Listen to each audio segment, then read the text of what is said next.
Bismillahirrahmanirrahim. Assalamualaikum warahmatullahi wabarakatuh. Senang sekali berjumpa kembali dengan teman-teman pada mata kuliah Manajemen Sumber Daya Manusia. Nah, pada pertemuan kali ini kita sudah memasuki pertemuan ke-7 ya teman-teman untuk periode UTS, sehingga ini merupakan pertemuan terakhir kita pada periode UTS.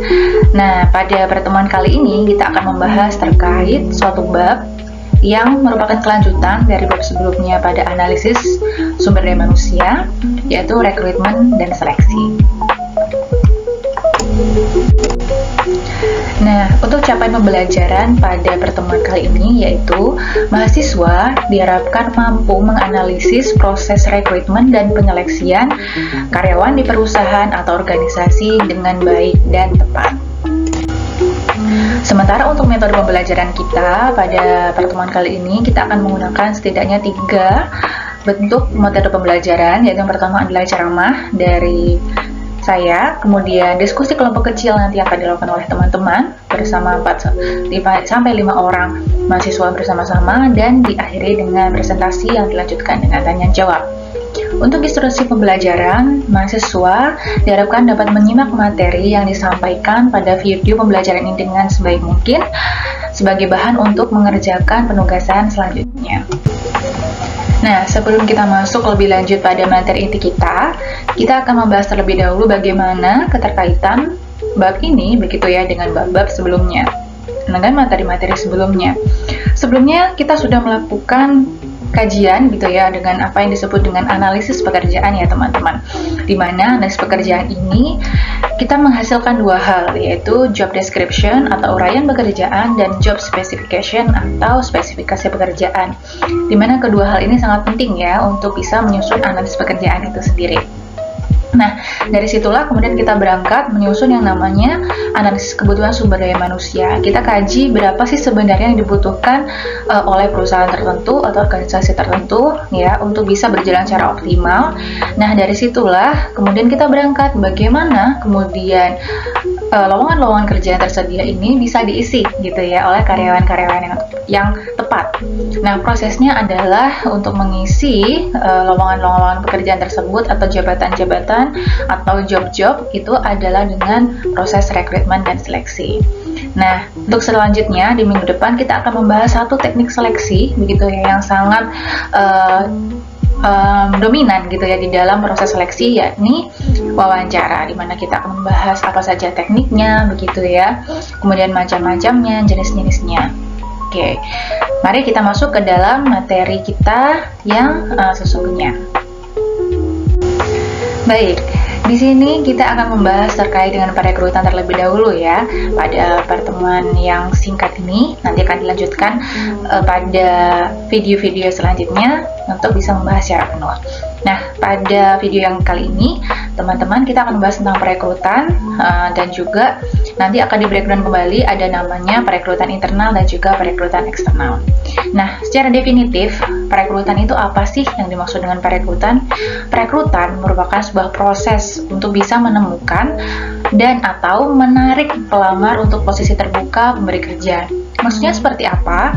Menarik di sini adalah kita mencoba nge-track gitu ya. Dengan adanya lowongan-lowongan pekerjaan yang tersedia tadi, kita tentu saja membutuhkan orang yang paling tepat ya untuk bisa mengisi. Harapannya apa? Supaya bisa memberikan kinerja yang terbaik bagi perusahaan atau organisasi.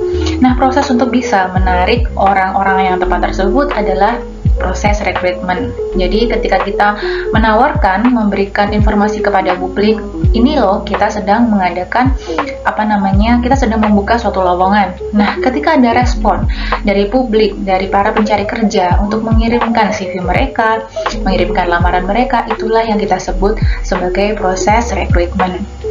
Nah, perekrutan itu perlu dilakukan secara efektif teman-teman. Namun, untuk melakukannya itu tidak mudah karena ada beberapa hal. Yang pertama adalah karena adanya macam-macam dari metode perekrutan. Ada yang lebih baik gitu ya, ada yang mungkin lebih performanya tidak terlalu baik dari masing-masing metode, sehingga masing-masing metode itu memiliki kelebihan dan kekurangan. Artinya apa? Tidak semua organisasi atau perusahaan itu mampu untuk bisa menggunakan metode yang terbaik ya, karena keterbatasan yang dimiliki. Kemudian yang kedua, adanya isu-isu non perekrutan yang menyertai.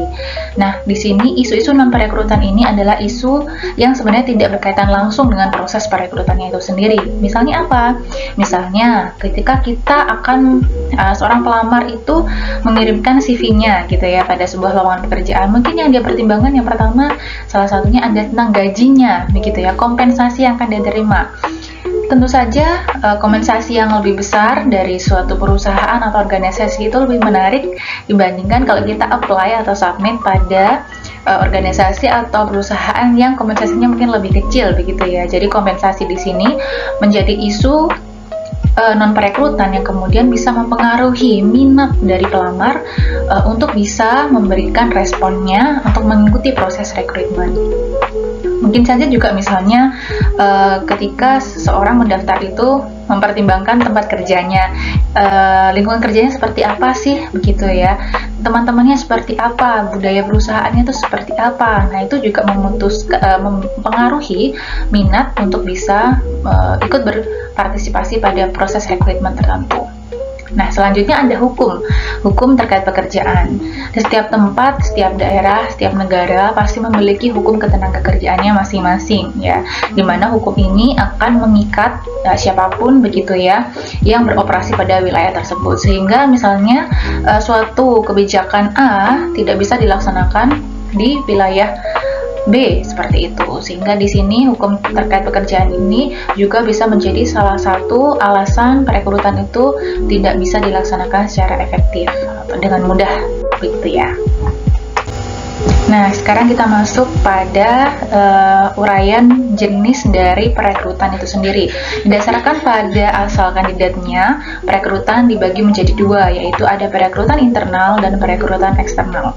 Perekrutan internal dan eksternal ini kalau kita lihat dari bahasanya sudah kita bisa tebak ya, bahwa internal itu berasal dari dalam perusahaan, sedangkan kalau eksternal itu balikannya berasal dari luar perusahaan. Nah, kita bahas dulu yang internal. Yang internal dari dalam perusahaan ini apakah legal gitu ya? Apakah dimaksud dengan orang dalam? Ya, orang dalam, tapi ini adalah orang dalam yang legal seperti itu. Artinya di sini perekrutan internal ini adalah untuk menaikkan jabatan seseorang ya, tentu saja dengan serangkaian tes, harus ada uji spesifikasinya juga ya, untuk bisa menaikkan dari satu jabatan ke jabatan satunya yang lebih tinggi. Nah, ini biasanya disebut dengan promosi begitu ya. Jadi tekniknya dalam manajemen sumber daya manusia adalah promosi seperti itu. Oke, selanjutnya untuk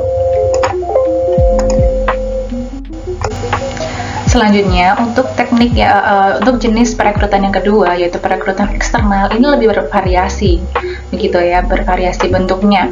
Perekrutan eksternal ya, kalau tadi internal berarti berasal dari dalam perusahaan, eksternal ini berasal dari luar perusahaan, bukan berasal dari orang-orang yang sudah bekerja sebelumnya pada perusahaan tersebut. Nah, kandidat eksternal ini atau calon pelamarnya ini bisa diperoleh melalui berbagai cara. Yang pertama misalnya dari sifatnya informal ya, misalnya dari mulut ke mulut, ada informasi dari mulut ke mulut begitu ya, sehingga lowongan pekerjaan tersedia itu bisa tersebar informasinya. Kemudian ada perekrutan daring. Nah, daring atau online di sini bisa melalui website begitu ya, melalui berbagai sosial media yang sekarang sudah lebih lazim ya digunakan daripada kita secara konvensional, misalnya lewat televisi, koran gitu ya, karena costnya yang memang jauh lebih rendah. Lalu kekurangan dan kelebihan secara daring kita bahas lebih detail di sini, yaitu untuk perekrutan daring itu menghasilkan lebih banyak respon ya, dan lebih cepat sampainya begitu ya, mendapatkan respon yang lebih cepat. Kemudian biayanya juga lebih kecil dibandingkan dengan metode yang lainnya. Nah, untuk kelemahannya sendiri yaitu orang-orang tua dan beberapa kelompok minoritas itu cenderung kurang bisa menggunakan akses, yang tidak cenderung kurang bisa mendapatkan akses internet, mereka akan lebih sulit ya untuk bisa untuk bisa merespon dalam perekrutan yang sifatnya daring ini. Kemudian penuhnya internet ya, itu membuat resume itu bisa terkumpul dengan lebih cepat begitu ya. Artinya pelamar itu bisa merespon dengan lebih cepat, sehingga orang yang memberikan lowongan pekerjaan itu bisa kewalahan mendapatkan respon dari publik yang mungkin lebih besar daripada ekspektasi mereka gitu. Nah, yang terakhir adalah namanya agensi pekerjaan. Agensi pekerjaan ini merupakan lembaga-lembaga perantara begitu ya, yang mempertemukan dari orang yang mencari pekerjaan dengan orang yang memberikan kerja, sehingga lebih mudah untuk bisa bertemu ya, yang demand and supply-nya. Nah, kesimpulannya, di sini adalah perekrutan merupakan sebuah upaya untuk memperoleh kandidat untuk sebuah lowongan pekerjaan yang tersedia. Nah, berdasarkan asal kandidatnya, perekrutan itu dibagi menjadi perekrutan internal dan perekrutan eksternal. Demikian, teman-teman bisa melanjutkan materi ya pada video part selanjutnya. Terima kasih. Wassalamualaikum warahmatullahi wabarakatuh.